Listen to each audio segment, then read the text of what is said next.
We talked about the Buccaneers today. What would your reaction be if they took Kenyon Sadiq? We talked about, do you believe the Rays, the last two games, those are the real Rays? All of that is on the table right now, 888-388-0957. You can also text in 82945. Now, I did tease this, and shout out to Tim, who is producing the show today, reminded me I didn't get to it. Something weird happened at the Masters today about an hour ago. Xander Schauffele had a tee shot on the 8th, so that would be on the first 9, right before the second 9. Not the front 9, but the first 9. And it didn't land on a fan's bag. It landed on a patron's bag from the merchandise store. So he hit a ball on 8, and it landed on the fan's bag. And it's always the most dramatic thing. Like, the ball's not in the rough, which I forgot you can't say that either. But it's just off the fairway. So it's where they're going to drop the ball. It's not a crazy playing surface. It's not going to be tough to hit out of where he's at. But it's always so dramatic. It goes on top of the bag. You got to have 17 people come over, stare at the ball, pick it up carefully, set it down. Like, why is it so difficult? It's not that big of a deal. Like, pick the ball up, set it on the ground, and let's move this thing along. That's the one thing about golf that drives me crazy. Just treat it like we do when we're at Rocky Point. Just take a drop. And I understand it's the Masters, not Rocky Point, but it's not going to make a difference in his next shot if they just grab the ball off the bag and set it right there. They're just always so dramatic with it. And it's not just the Masters. It's any golf event. Sometimes I just look at it and I'm like, they're in the middle of the fairway on a sprinkler. Just move the ball 3 inches to the right and let's move on with this. Doesn't need to be like that. Also, I have some other breaking news for you. About an hour ago, Eduardo Encina from the Tampa Bay Times has reported that Brandon Hagel skated on for individual drills today. First time he's been on the ice since March 31st. Coach Cooper was asked how far away Brandon Hagel is from returning. Cooper said, I don't know, hopefully before the season ends, but not tonight. So you're not going to see him in Montreal. But, it's a good sign that he is out there. He is on the ice, and it does look like they'll at least have him back for the playoffs, which is, absolutely a good thing. This team needs to get as many bodies back as they can before the playoff run because the expectations are high this year after a couple letdown seasons not getting out of that first round. So baseball is back. Every team has now played the home game. The Rays were the last team to do it. I always get a kick out of what these ballparks come up with as far as food goes. So, Tim, I want to give you the wild food item at these stadiums, and then I want you to take a guess at what stadium you think is serving this. So, it's butter chicken poutine, fries topped with cheese curds, butter chicken sauce instead of gravy. First off, what are people trying to do when they're at a ballpark? You trying to have to go number 2? Because a stadium is like the last place I want to play an away game at. And if you eat some of these things I'm about to tell you about, I don't believe it's possible to get out of the ballpark without doing so.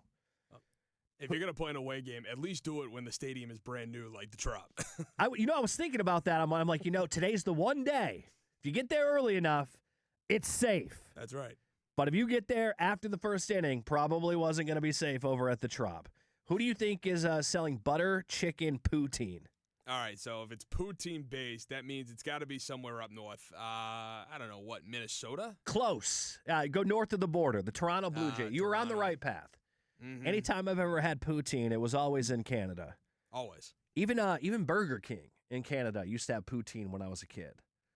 So, really? Yeah, where I grew up, Canada was to where I live kind of like St. Pete to Tampa. It was just a bridge or a tunnel away. You turn 19, you go over there, and then on the way back, right by the tunnel was a Burger King, and you could order poutine from Burger King. All right, elk jalapeno cheddar sausage. It's game meat sausage with jalapenos and cheddar cheese on a roll. So you got to think, this is going to be a state that likes to do some big game hunting, right? It's not going to be, you're not getting elk in Florida. No, not even close. It's, I'm debating between Central and West. I'm going to throw out Milwaukee. All right, you're close. It's not Miller Field, but it is a ballpark that has a beer name in their title. Coors Field. Oh, Colorado. Colorado Rockies. The LA Dodgers are selling a loaded nacho helmet. Oh, crap. I just gave you the answer. Thank you. It is a giant helmet filled with tortilla chips, queso, ground beef, jalapenos, and sour cream. And it's in a massive Dodger helmet. All right, here's a bizarre one. A ballpark is actually selling this. Toasted grasshoppers. Seasoned roasted grasshoppers. Crunchy, nutty flavor. High in protein. Tim, I know you like to eat very healthy. You're on a big high protein diet. Is that something you would order at a ballpark? No. You want to do toasted beef. Grasshoppers? No, I'm not eating bugs. Who do you think is serving bugs in their ballpark in Major League Baseball? Oh, goodness. I mean, it's got to be a team that doesn't make a lot of money, right? No, I'm just kidding. I don't know why. Arizona? Close. It is out west. It is a team that was so close to the World Series a year ago, but has never, ever, ever been in the World Series. The Seattle Mariners. Seattle. Yeah. Yeah, T-Mobile Park is serving grasshoppers, which is absolutely disgusting. Who wants that? No. I will take elk all day long over now, grasshoppers. This one sounds pretty good. However, again, I'm not going to eat this at a ball game because it just sounds like a bad idea. Apple pie nachos, fried cinnamon sugar tortilla chips topped with warm apple pie filling, caramel drizzle, and whipped cream. And I apologize if you haven't eaten lunch yet and you're starving, or if you had an early lunch and you're just waiting for dinner and you're starving. My bad on this segment. But do you have an idea of who's serving apple pie nachos? And who comes up with these things? Yeah. Apple pie nachos. You know what? Let's just go the Yankees. That sounds like a Yankee thing right there. How did you know that? You got it right. It is the apple pie nachos. They are the New York Yankees. That's a New York thing right there. The Yankees got a couple things that are kind of weird, too. They're selling ice cream that looks like fried chicken. Like, it literally looks like fried chicken in a bucket, but it's ice cream. Like, why not just give me regular ice cream? Why does it have to look like fried chicken? Give me regular ice cream or regular fried chicken, either or. Hash brown crusted hot dog. It is a hot dog wrapped in shredded hash browns, deep fried until crispy. Do you know what Major League Baseball team is selling this item at their games? That actually sounds pretty good. It actually does sound pretty good. Yeah. Like, if I'm going to eat a hot dog, I'll wrap it up in a crispy hash brown that's deep fried. Oh. You know what? How about the Reds out in Cincinnati? All right, you're close. It is in the Midwest. It is in a city that has 2 baseball teams. Oh. And it's not the team that just played here. The White Sox. The Chicago White Sox. Rate Field is where you can get a hash brown crusted hot dog, which does sound pretty good. Go to the South Side for that. Korean corn dogs, which is a hot dog or mozzarella stick battered, deep fried, rolled in sugar or potato chunks, served with spicy mayo ketchup. I'm going to go the mozzarella stick, and I'm going to take it with the potato chunks, not the sugar. I mean, yeah, the sugar does sound better, like the better option. Korean corn dogs. Korean corn dogs. I have been to this ballpark. There's actually a sports book attached to this ballpark, and that was my favorite part about it. It is the Washington Nationals. Nationals. Oh, okay. It's kind of weird that they're selling the Korean corn dogs. You would think in Washington, D.C., they would have been like the American corn dogs. That's right. Because I don't think Koreans are eating mozzarella stick battered deep for only Americans take cheese and roll it around in sugar. I was going to say, I would have guessed Sacramento with the A stadium. Yeah. But I wouldn't have taken that for the Nationals. But, I mean, all interesting ballpark food. I did see some of the stuff that the Rays had. I saw someone post the pretzels on Twitter last night. And they did look really good. And the Rays are buying the first one is on them all month. You buy a ticket, they're giving you $10 to buy whatever you want. And I think it's a brilliant promotion because they say first one's on us. And they make it sound like they're buying you a beer, but you can literally spend the money on anything. You can buy it on food, some of the new food items they have, or you can spend it on a beer if you'd like.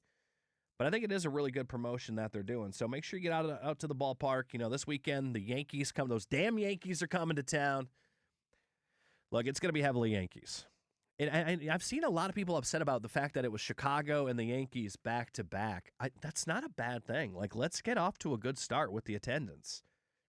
Although for opening day, I wouldn't have mind. I've said this a couple times. I wouldn't have minded being a team like the Marlins because I think opening day, no matter what, it was going to be filled whether you had Cubs fans here or not. I think Rays fans would have packed that place out. Maybe the ticket prices wouldn't have been as expensive as it was because it was one of the more expensive opening day tickets. But I believe it would have been sold out with Rays fans even had they not played the Chicago Cubs. But yeah, they got the New York Yankees tonight.